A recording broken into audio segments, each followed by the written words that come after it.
So this one's fun. We continue to bring the amazing stories of these orthopedic surgeons from around the world, and Nancy Yen Shipley is one of those. She is incredibly passionate about all things in her life. Her work-life balance is amazing. She provides us some really good counsel on how to do that. What I sense best about Nancy is that she's, an incredible intellect, and she's a great orthopedic surgeon. She also likes to have fun, and she enjoys all aspects of her life. She has this really cool podcast called the 6% Podcast, which is definitely worth a listen, where she talks to women in male-dominated occupations and really gets amazing stories about Air Force pilots and CEOs and directors. And I think that's actually absolutely worthwhile to listen to as well. Her brand is unique. She has a great story. We had fun. I know you're going to like it.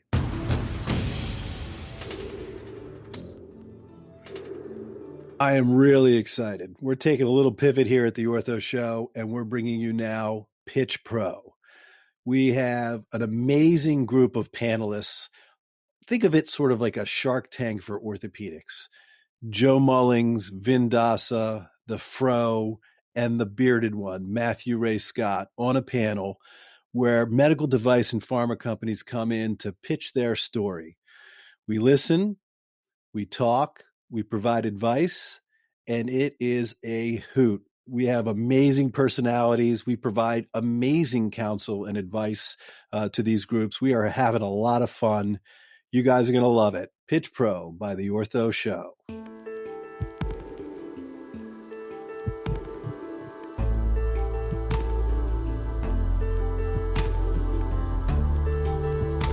From medical media, this is the Ortho Show.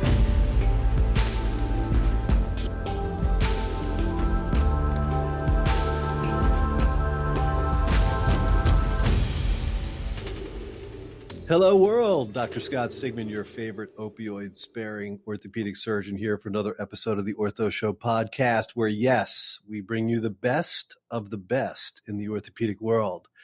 We are super excited to have Dr. Nancy Yen Shipley, who's an orthopedic surgeon that specializes in sports medicine, who's in private practice in Portland, Oregon. And she's a Southern California girl who bounced back and forth across the country. And I'm really excited because she's funny, she's intellectual, she's got her own podcast, she's got a very cool gig, and we're so happy to have you on, Nance. Thank you so much. That was one heck of an introduction. Well, only the best of the best. Here she is. She's got her fancy microphone and her headphones. She's a podcast professional. Well, it's so nice to be here. Thanks for having me. Oh, it's my pleasure. We always it's funny. A lot of these podcasts can get kind of boring and they're technical and they talk about stuff. But really what we like to do here is just talk about the unique stories of the individuals that are so fascinating in our world. And so we always like to really start from the beginning. So you're a Southern California girl. You're growing up down in Los Angeles. Where are we growing up? So greater Los Angeles, I grew up in Hacienda Heights. No one ever has heard of it, but it's basically part of the large conglomerate that is sprawling LA.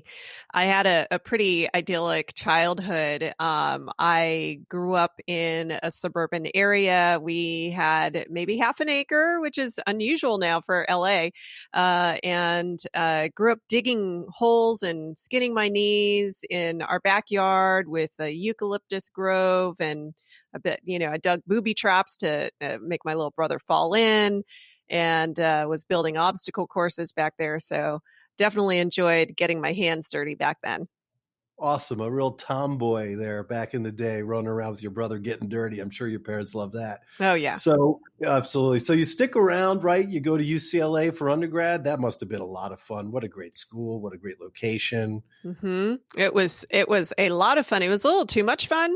I'm a non-traditional medical student because I did not go directly into medical school as a result of the very fun experience I had at UCLA. Don't regret it for a second. Do tell.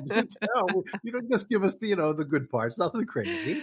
Yeah, no, I think I I came in thinking, okay, I'm going to be a pre-med because, and this is going to sound totally stereotypical, but I think I'm allowed to say it because I'm an Asian, I have Asian American parents, and they're like, you will be a doctor.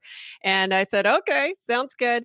And as I showed up to my first class, I was weeded out of the pre-med track very quickly. There were 600 people in that first biology class. And and I kind of questioned what were my motivations for wanting to be a pre-med. Was it because I actually wanted to become a physician, or was I just going along with the flow and doing what was expected of me? So I ended up a psych major.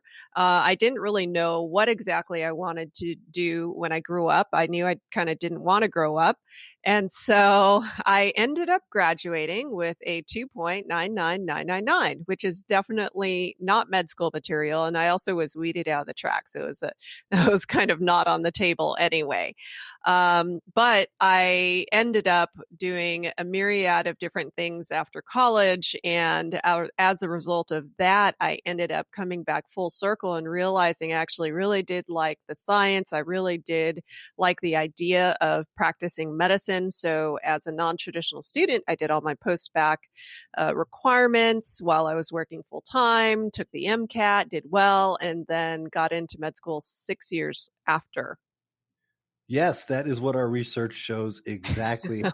You took away my sale. I was going to sit there and say, well, what happened to those 6 years? But, that's what it takes. I mean, not everybody goes directly from, high school on in. And a lot of people like to find their way. And then once you do that, you have real life experience, then you get really, not just because mom and dad told you to do it, because you really feel like it's a calling. And then you go back and that's where you go. So you decide you're just going to go, not only going to go to medical school, but you're going to leave idyllic Southern California and travel all the way across the country to Philadelphia. Yes. And, I definitely will say that was initially a little bit of a culture shock. I had never lived anywhere else. Well, I take that back. In my first 3 months of life, I lived in Freehold, New Jersey. I have no recollection of it clearly. But I grew up in Southern California, and but I knew I wanted to go to school, and I knew I would have to leave most likely to go to school. I actually ended up in Philly getting off of the wait list for it was MCP Hahnemann at that time, now called Drexel. But I was in at Medical College of Ohio. So you can imagine that also would have been a shock going to Toledo from LA. When I got into Drexel, I was really excited. I was thinking, okay, this is going to be a great experience. It'll be something different from what I know, but I was also a little bit excited to be in a little bit larger city as well. It's funny, a dear friend of mine, Rami Modaber, is a hand surgeon down in Santa Monica. Similar story, grew up in California and then went did his medical school at Jefferson in Philadelphia and stuck around. So, it's great to be able to sort of see different aspects of the world and really be able to, granted from Philadelphia, you better be careful. If you're like an Eagles fan, you got to make sure that you're not wearing clothes from the other team and all that other stuff, but they get great cheesesteaks. There's a lot of good stuff going on in Philadelphia. Yeah, definitely. And this is not meant at all to knock Ohio. I'm sure I would have had a great time in Toledo, but just a big change, I think, coming from Southern California. Yeah, we like Toledo, Ohio, too. We want everybody to be happier with our show, that's for sure. All right, so then you stay. You're like, okay, well, before we get there, right, there's got to be a certain point. I want to know the story of why orthopedics, right? So you finally decide you're going to go to medical school. And was this like, I'm just going to do this from like high school, or was like you really wanted to figure it out once you got in and then something happened that really helped you make the choice? So I had an interesting 6 years between undergrad and medical school, and that's the backstory for how I ended up where I ended up. I didn't know what I wanted to do after I graduated, and so I worked clearly very related to the medical field in the snowboarding industry, doing sales and marketing marketing. And so I did that for a little while. I then got recruited to work for a family business. And my stepdad actually does Chinese medicine and Qigong and traveled around and did seminars. So I ended up working for him in a number of different capacities, just running a small business, organizing conferences and events, and helping him with a little bit of translation. And so during that time, I actually learned a lot about complementary medicine. I even did a little bit of coursework in acupuncture, although I never practiced acupuncture. And it was really interesting to see that side of things. And I have a great appreciation for it. In the course of working for him, I also encountered other physicians who were interested in both sides of medicine, both our allopathic medicine and complementary medicine. And it was through that exposure that inspired me to think about medicine again, realizing that, you really can't just think about the complementary in exclusion of our allopathic medicine. And actually, the conversely is true too. I do think that there is still a role for holistic medicine. And so that prompted me to apply for medical school. And because I came from that angle, I thought, okay, well, I think I want to go into primary care, maybe family medicine, which is so far from what we do now. It was a big turnaround. And I think that happened at the end of my first year after medical school. I got to shadow a family friend. We didn't have any doctors in my family, but we knew an orthopedic surgeon, and he said, "Hey, why don't you come out for a couple of weeks and hang out with me in the OR and in the clinic?" And that was what made me go, "Whoa, what is this black magic?" And he was an adult reconstruction surgeon, and so even though I didn't end up in adult recon, I got to see kind of the magic of how you could do something maximally invasive, right? So I'd like watching him do total knees, total hips, and especially with the total hips, seeing him fillet a guy open, cut out the joint, put in metal and plastic, and then I think the important part is actually see the guy walk in the next week in clinic was what really made me go, "Oh, wow." And it was a very pivotal point for me. I went into medical school. I didn't even know what orthopedics was. I had no idea. So seeing this and just seeing how the human body can bounce back from being whacked open, and also just the restoration of function was my turning point. And I had it on my radar then for the rest of the time until I got to actually rotate through orthopedics as a third year. And then it was a done deal. Yeah, it was interesting. I mean, if you go into primary care and you put people on medication for hypertension or cholesterol, and you prevent a stroke or a heart attack 20 years later, it's not like they call you back and say, "Hey, doc, I really thank you for doing that." But within orthopedics, it's such a demonstrable difference that we make in people's lives. We're immediate healers. We take these patients, as you said, who have these really painful conditions. We do these wackadoodle things in there in the operating room, and then they can literally come out. And now it's like for a total knee replacement, they walk out of the surgery center 3 hours after they had their total knee. Talk about, a real impact of how that's such an amazing responsibility to be able to help heal these patients. So I think most of us who are orthopedic surgeons have really been drawn to that. That was a great description, for sure. So finally, so you see the light and you're like, okay, right. I'm going to be a surgeon. I'm going to be an orthopedic surgeon. And so you decide, you get into your residency, you do a sports medicine fellowship. And I want to push into something which I don't usually do. And I'm picking you in particular to be the one time I've actually asked the question. And more often than not, I don't look at orthopedic surgeons for their gender. I just look at them for their story and their history and the remarkable things that they've done. But I think you do have a passion for describing what I would describe, or maybe perhaps the unique challenges as a woman in orthopedic training and perhaps even in profession. So I'd really like you to delve into that and give us a feedback, because I know some of the stories are fun, maybe some aren't, but it'd be really nice to hear. Yeah, when I decided as a medical student to apply for orthopedics, I And maybe it was just naivete on my part when I was rotating through.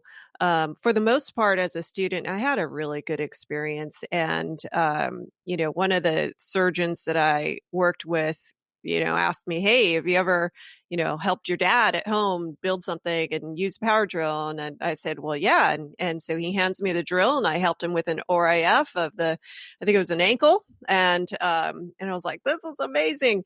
And I think it was really, really important that to me that he handed me the drill and gave me that hands-on experience. And it wasn't until it was like I was having so much fun. It wasn't until somebody actually made a comment to me about not seeing a lot of women in orthopedics or questioning whether women are strong enough to do orthopedics that I kind of like looked up and went, "Oh, I'm the only girl in here."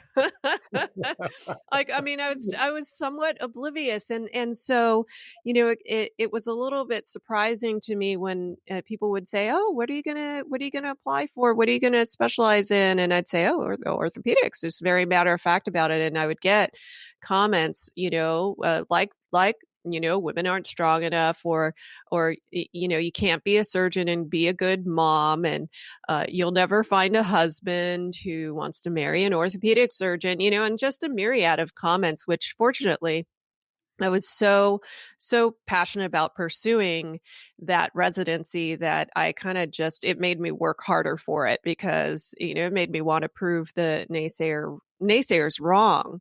As I got further along, I did have a very, very good experience in my residency. I went to VCU in Richmond, Virginia, and I did not feel like I was treated differently. So I don't feel like I was ever bullied. I felt like I got the same exposure as my peers. And there were definitely things about, I think, surgical residency in general, not just our field orthopedics, where there is a little bit of a locker room mentality, and there's more of a jovial, joking around in the OR that you don't necessarily see in, say, like internal medicine or, being on the wards with the internists. And I like that. I more recently became much more, in practice, I became much more aware as I started to network with other orthopedic surgeons and specifically other women orthopedic surgeons that not everyone had a really good experience like I did. And I've been fairly fortunate in private practice too. So as I've gotten more established both in practice and also gotten more in the online space on Twitter, Instagram, and just getting on social media publicly, I have realized that there is a place for being vocal about the inequities that actually occur, and hearing about some of the stories of my peers that sound like, "Oh, that must have happened 30 years ago." No, this is now in training that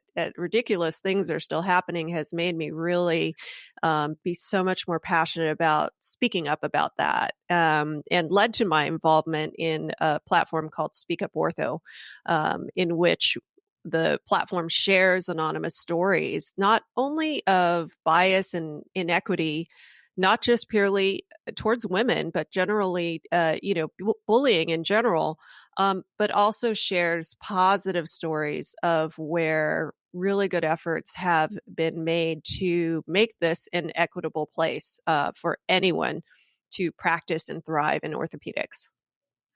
Yeah, no, and we appreciate that. It's funny how you mentioned in your training in my program at the Tufts program, 25 years ago, Michael Goldberg, our chairman, it was every year we had at least two women That's awesome. out of the seven, and it was just a decision. That's what we were going to do, and everybody was inclusive. And I to this day have amazing people that I trained with that I think very, very kindly of. So it's nice to sort of hear and share that. But I think that it's unfortunate that the diversity issue that we also see, and I know that there's a lot of work that the American Academy of Orthopedic Surgery is doing Yep. to really have voices to let people know that we want all different types of orthopedic surgeons to be out there. What are you doing with the academy right now? I know you have some pretty cool roles there. I was doing a little bit of research. Why don't you tell the listeners? So I'm on the panel of individuals who represent AOSPR. So if anyone wants to interview somebody about orthopedics from the media, I'm also part of that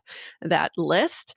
But for the past 2 years, I had been on the social media committee as a representative. I stepped off recently because I finished my cycle, and that's been really exciting. Actually, it was called the Social Media Task Force. I'm not calling it by the right thing, but as a representative there, it was something new that they were doing to help bring more visibility to the Academy via social media channels and to highlight different things that the Academy is doing using social media instead of your usual, newsletter and magazine routes. Because I think the Academy has realized that they got to move along with the times and get online and have a good presence there. So that's been really just a fun experience for me and an opportunity for me being in private practice to use one of my skill sets and one of my strengths to contribute to the Academy. It's been great.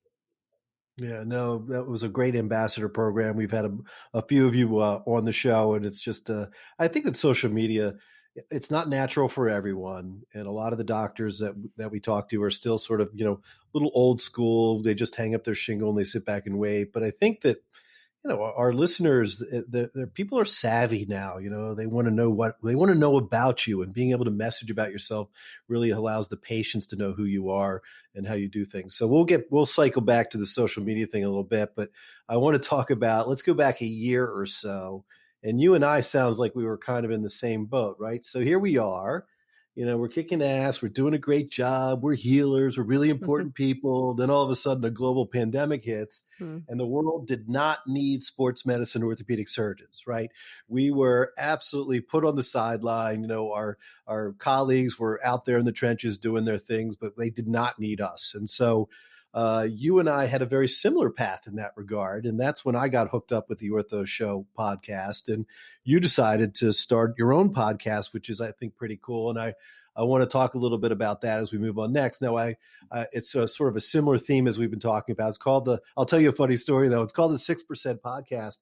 So I was like, oh, I got to get Nancy on. I'm loving her, what she's doing. She's doing really cool stuff. And I'm like, I go to Heather. I'm like, Heather, our producer. I'm like, Heather, I really want to do a home and away podcast with Nancy. And so she's like, oh, I'm not sure you could do that. And I said, well, why? And she's like, you better go look at the podcast. I was like, it's really about women and the 6% of women. I'm like, well, I've got really good hair. I could be like the 6% of hair for orthopedics, but I might have a hard time pulling off of a woman. So tell us about 6%. I think it's a great story. Thank you. You have some really cool stuff you're doing there. Yeah, thanks. So the name of the podcast is inspired by the current percentage of women practicing in orthopedics. And even though I talk to women in all different industries which are male dominated, I thought it was just kind of had a good ring to it, represented my field. And so that's how I came up with the name 6% with NancyMD. I first thought of the concept way before there were even podcasts. I think I was a resident at the time, and I was going through an airport and I saw a female commercial captain pilot. And I was thinking, you don't see too many of those.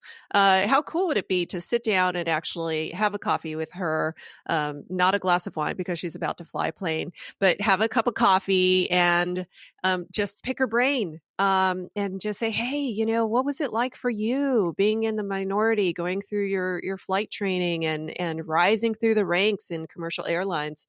And I was thinking, that would be cool. And it wasn't until really recently, I guess our sense of time is so warped, but I guess I started thinking about it a lot more in late 2019 the concept of a podcast, because I had started to listen to podcasts by then, of conversations between women in male dominated industries. And so I love using Trello as a project management board online. And so I started just using that as a virtual whiteboard and started brainstorming, thinking of women that would be so cool to talk to, and kind of different, not even specific women, but just different industries where I would love to pick their brain. And so I sat on it for a while. I was afraid to take the leap because I don't know anything about podcasting, and I've never done anything like that before. But the more, is one of those things where you try to put it aside and it just keeps coming back and nagging at you. And that's when you got to do it, right? And so I had started to really do a lot of research, like how do you do a podcast? How do you get what you make out there? What kind of microphone do you get? What do I actually need as far as equipment? Gathered all that information. And then when the pandemic hit, when lockdown happened in March, all of a sudden I'm like, all my surgeries got canceled. My clinic is kind of slowed down to a crawl with emergencies only. And so after I wallowed in my like self-pity for 2 weeks, I kind of snapped out of it and I said, Let's do it. I just need to do this. I realized that I had all this time, but also everybody else that I wanted to interview all of a sudden had all this time. CEOs that would normally be jet setting everywhere now are stuck at home and have time on their hands to do an interview, whereas before they wouldn't. Major League Baseball was on hold. So I was able to talk to the first full-time Major League Baseball coach that was a woman. And, filmmaking was on hold. So I got to talk to some film producers. And I got to talk to an Air Force fighter pilot. That was really, really cool. So, I got a lot of guests in a short amount of time and got to carry out these interviews while everybody was stuck at home anyway, and I did everything on Zoom. And in June of last year, I'm coming up on almost 1 year, I launched a podcast. And so now I am into season 3. I just launched actually earlier this week on Monday. So that's online at, everywhere you can find podcasts, Apple, Spotify, etc. So it's just been this amazing, as rewarding addition to my day to day, in addition to the clinical work that I do, in addition to being a mom and a wife and, all my other hobbies. It's been a real privilege to be able to talk to these phenomenal women that I normally would not be able to cross paths with. Yeah, no, that's fantastic. I completely share your sentiments as far as being able to communicate with these really impressive, remarkable people, and allowing them to be able to share their stories. And so I think we have a lot in common there, and it's a great podcast. And I Thank am you. sure you just gobbled up all the Ortho Show listeners too. Everybody's going to absolutely have to take part in that for sure. I love it. Thanks. All right, so let's talk about your brand, because I love that. I mean, many doctors don't recognize the fact that you can have that. You say, I'm an orthopedic surgeon, knees and shoulders left and right. That's what I do. But at the end of the day, we're all very unique individuals, and I love some of your taglines, and I'm going to bring them up. All right, we're going big because you went big the first time. All right. Renaissance woman. I love it. Surgeon. Also, there was Call Me Maybe Doctor, speaker, podcaster, mom, wife. You have a lot of things that bring around. So if you could describe your personal brand within the world about how you like to express yourself, what would it be? Well, I think that personal branding is so important. And like you said, even for us orthopedic surgeons, we need to be. I think we need to bring to the public a little bit more than what we do mechanically. And I think that from a clinical perspective, it helps the patient just feel a little bit more comfortable and have a better grasp of what they're walking into when they look you up online. And it's not just like, oh, I do X, Y, and Z surgery. It gives you a sense of who the surgeon is. And, and I going into building my website and just kind of building on my personal brand, I struggled a lot in the beginning as to what what it should be, what it should include, and I learned in the process of doing that that there are parts of me personally that I don't think need to be separate from my occupation. And just like my work as an orthopedic surgeon is so much a part of my identity, these other parts are as well. And so, I feel like my brand encompasses all those different pieces and brings them all together. And I've become less shy or embarrassed about talking about just some of the things that happen to us moms and that we experience going through motherhood and kind of the whole work life balance or the misnomer of work life balance. I think those are all things that are worth mentioning, and mixing that in, of course, with the clinical piece of it, the doctoring and the humanism piece of it. I think all of those things encompass what my brand is. Yeah, I mean that's fantastic. And so I want, as we're getting ready to leave, I want to ask you a question and sort of give some advice.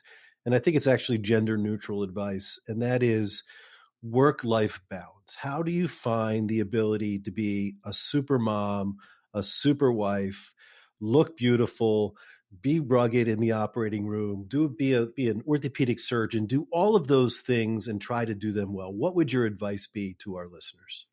I think what's important is to identify your core values, not just for work, not just for family, but what are the core values that are important to you? And when you really have a good sense of that, then you can look at all the things that you might have your hands in, right? And all the different roles that you play, and you can assess how they measure up according to how many of your core values they're actually supporting. And so, for me, the things that take up a lot of my time include my clinical work, my family, keeping myself healthy, and some of my recreational things, obviously the podcast. And so, I try to include the things that I juggle and the things that I take time doing. I make sure that they are things that support what my core values are, because at the end of the day, you can find yourself really with a lot of different obligations that really don't check those check boxes. And so then it's like, well, why? Why continue doing that? Because there's a finite amount of time in the day. We have a finite amount of time on this planet, and we should spend the time doing things that reflect what our values are and who we really are. And so, it does take a lot of planning and organization to make all those things fit together. And it takes prioritization and also being present. But I think ultimately you think about those values and it helps guide you in what you should be focusing on. So I think as we're leaving, if anybody wants to really know, what Nancy Yen Shipley is, I would suggest you look at the video of her getting ready to go get her vaccine. Because where is that? Is that on Instagram? Is it on Facebook? I have that on my website at NancyMD.com, but it's also on my TikTok, which is purely a repository for all my silliness energy that I need to get out. There is no medical advice there whatsoever. No, but it's super fun. It's a great video. I want everybody to watch it because I really think it sums up Nancy super well. But, this is exactly what we do here on the Ortho Show. We bring these remarkable orthopedic surgeons from around the world who tell their very unique stories. I think, Nancy, I love your energy. I love what you're doing. Thank you so much for sharing all the things that you're doing within your work-life balance and your podcast. And as an orthopedic healer, it's really been a pleasure having you on the show. Thank you. Thanks so much for having me. Yeah, my pleasure. Dr. Scott Sigmund, #FollowTheFro, host of the Ortho Show. Till next time.